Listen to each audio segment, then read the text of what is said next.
Okay, let's talk about the 5 principles for success. So the first principle for success is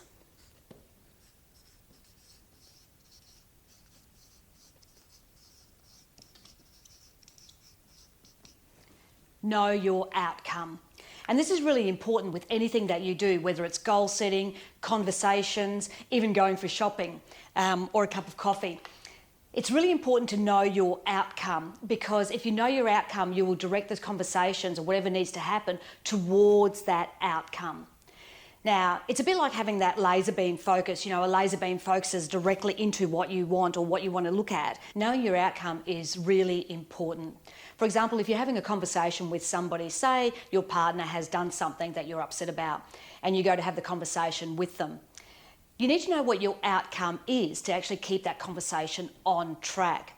For example, if you go and say, look, I was really disappointed with what you did last night. And the response could be, well, I don't like what you did either.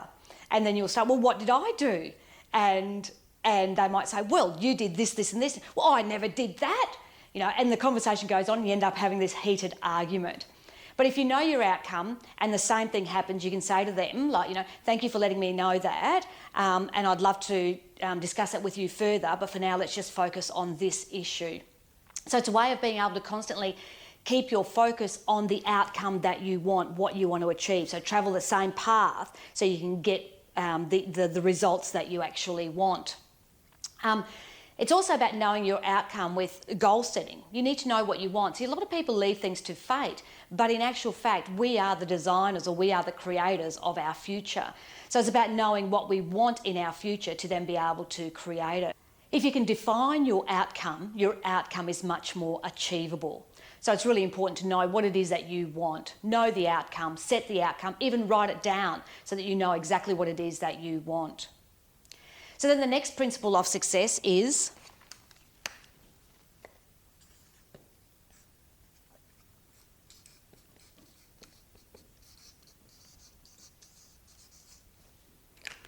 take action. We can dream about anything that we want. We can dream about an outcome. We can dream about a goal. But if we sit on the lounge and just visualize it happening in our minds, what are the chances of it actually happening? That's right, next to no chance. So it is really important to actually take action, making sure that you're doing whatever it takes to achieve that goal. So it's really important to take action towards what you want. Okay, so then the third principle of success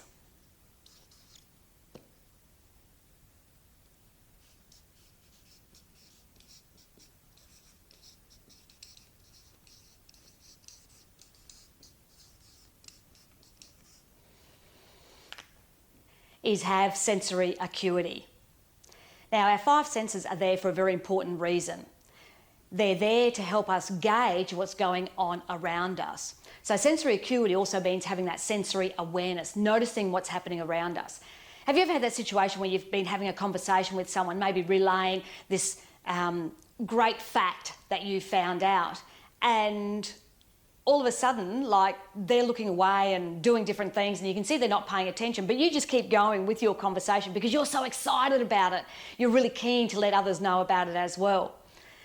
So the challenge is to actually have that sensory acuity, to take notice what's happening as we're presenting information to somebody else, and then being able to adjust that so it suits what they need to hear, or so that we're actually relaying it in a way that is beneficial for them as well. So it is being really aware and paying attention to how other people are taking in the information that you are giving them, or even how they are reacting towards it. And the other part of sensory acuity is being able to have the awareness or paying attention to whether you are on the right track to achieve your outcome. So if you've set a goal, for example, it's ensuring that, or having that sensory acuity, that awareness of whether you are travelling the right path, whether you are still heading towards where you want to go. So if you can do that, that then leads us to the next principle of success, which is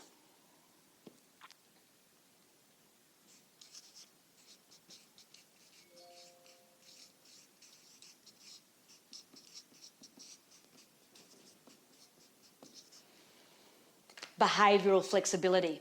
Because if we're taking notice of what's going on around us, that gives us the opportunity to be able to adjust our own behaviours, be flexible, adapt a different approach to be able to achieve the outcome that we want. You see, if you know that outcome, then you're able to adjust your sails to make sure you're always heading towards that outcome. And the behavioural flexibility also, Richard Bandler said, like, if what you are doing is not working, because you've had the sensory awareness to notice that it's not working. So if what you are doing is not working, do anything else, right? So that's having that behavioural flexibility. It's identifying what is and what isn't working and then adjusting the sails to make sure that you adapt or adopt any behaviours necessary to be able to achieve your outcome. Right? And the fifth principle of success is operate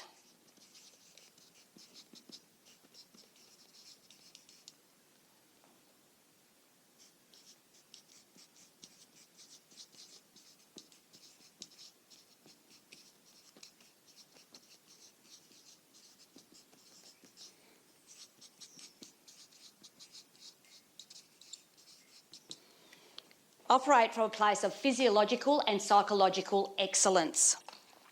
So, for example, if I was standing here presenting this 5 principles of success to you and my shoulders are slumped and my head's down and I'm just not feeling up for it, are you going to get the results that I want for you from having this training?